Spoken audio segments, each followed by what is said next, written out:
सासूबाई, एक कप चहा आण. हो देते. सासूबाई तुमचा चहा.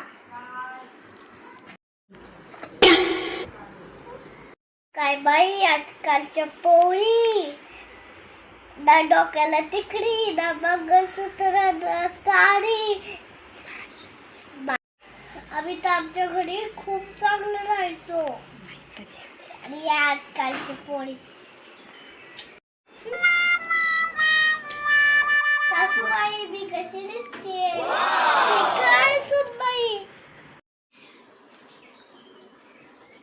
हे सगळं घातल्यानंतर मला काहीच काम होणार नाही. त्यामुळे सगळे तुम्हीच करा.